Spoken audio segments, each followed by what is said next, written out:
ഇത്രയും നല്ലൊരു ബിരിയാണി ഞാൻ ഈ അടുത്ത കാലത്തൊന്നും കഴിച്ചിട്ടില്ല. അല്ലെങ്കിലും കല്യാണങ്ങൾക്ക് കിട്ടുന്ന ബിരിയാണിയുടെ ടേസ്റ്റ് അത് വേറെ തന്നെയാണ്. കൊച്ചിയില് മറ്റു പല സ്ഥലങ്ങളിൽ നിന്നായിട്ട് ഒത്തിരി പേര് വന്ന് താമസിക്കുന്നുണ്ട്. ഓരോ ഫംഗ്ഷനൊക്കെ വരുമ്പോൾ എവിടെ ഭക്ഷണം ഏൽപ്പിക്കുമെന്ന് കൺഫ്യൂഷൻ ആണെങ്കിൽ ഈ വീഡിയോ ഉറപ്പായിട്ടും സേവ് ചെയ്ത് വെച്ചോളൂ.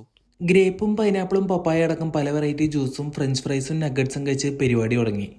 ചൂടോടെ വറുത്ത് കോരിയെടുത്ത നെയ്പ്പത്തിലും നന്നായിട്ട് അടിച്ചു പരുത്തിയെടുത്ത പൊറോട്ടയും നല്ല ആവി വറക്കുന്ന ഇടിയപ്പവും ഉണ്ട്.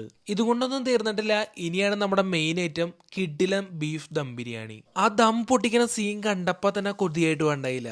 ഐറ്റംസ് പക്ഷെ ബിരിയാണിയിൽ മാത്രം ഒതുങ്ങിയുള്ള ചിക്കൻ കൊണ്ടാട്ടവും അതോടൊപ്പം തന്നെ നല്ല ബീഫ് റോസ്റ്റും ഉണ്ടായി. നമ്മുടെ കൊച്ചി തന്നെയുള്ള ട്രീറ്റ് കാറ്റേഴ്സ് ആൻഡ് ഇവന്റ്സ് ആണ് ഈ പരിപാടിയെല്ലാം അടിപൊളിയാക്കിയത്. എന്ത് ഫംഗ്ഷനും ആയിക്കോട്ടെ, ഭക്ഷണം ധൈര്യമായിട്ട് ഏൽപ്പിക്കണമെങ്കിൽ ഈ കാണുന്ന നമ്പറിൽ അവരെ കോൺടാക്ട് ചെയ്തോളൂ. ബിരിയാണി കഴിച്ച് വയറിറച്ചതിന് ശേഷം ഒരു കോൺ ഐസ്ക്രീമും ഒരു കോക്കനട്ട് പുഡിംഗ് കൊടുത്തു. വെറുതെ ഇങ്ങനെ നോക്കി നിന്നപ്പോ പോയി ഒരു ചായയും കുടിച്ചു. അപ്പോഴാണ് 2 തരം പായസം ഉണ്ടെന്ന് അറിഞ്ഞത്.